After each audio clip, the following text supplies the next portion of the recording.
I think a lot of people face a lot of problems, and the ones I had were very, very common.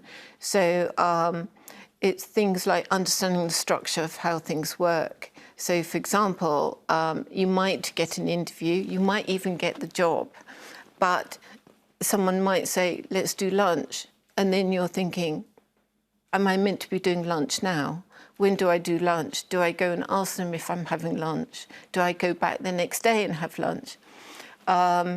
Knowing the structure, but you really need a really good relationship with a manager or a line manager, or depending where you work, because the board might be totally accepting of neurodivergence, but when it comes down to it on different levels, on different management levels, they might not have that sort of understanding. They might have training, but training varies, so they might not have that understanding, and that everybody is different, whether you're neurodivergent or not, everybody's different.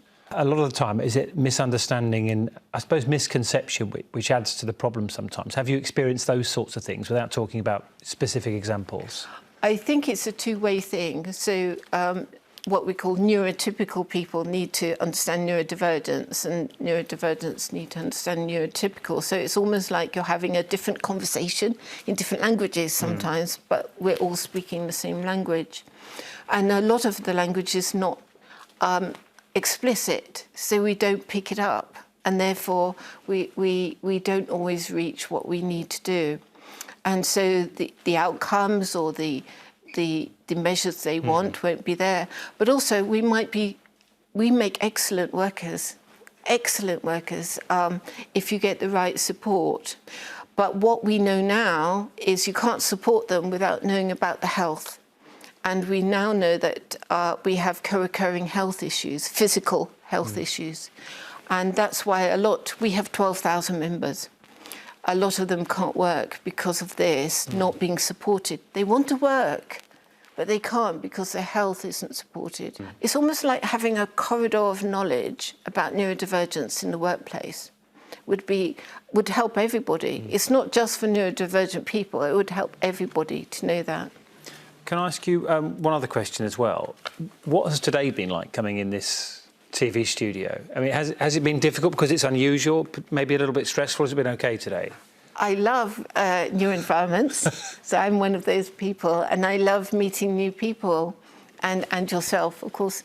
Okay, and, that's very nice, Jen. Nice to meet you too. I didn't feel well coming up. I'm going to, if you talk to the person who took me here, they will verify that. So I felt a little unwell. It's something I have called dysautonomia, which is part of symptomatic hypermobility, and I probably will be unwell tomorrow. Because of this? Maybe. Right. I can never tell.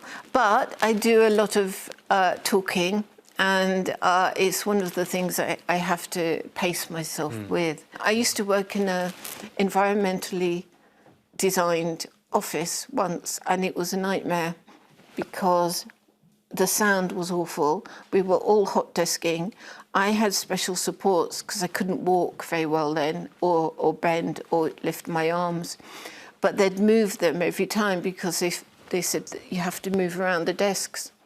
And so I had to crawl down on the floor to reach them, and things like that. Yeah, and it's little things like that, isn't it? Thinking about how that affects little things like people, that. yeah. And going to get a tea or coffee was very communal, and I found that a bit too much sensory overload. Well, Jane, thank you for helping us to understand a little bit more today. It's been a real pleasure to meet you, and I hope that this has been a not too stressful experience for you. No, it's been wonderful. Thank you. Lovely to see you. Thank you, Jane. Thank you.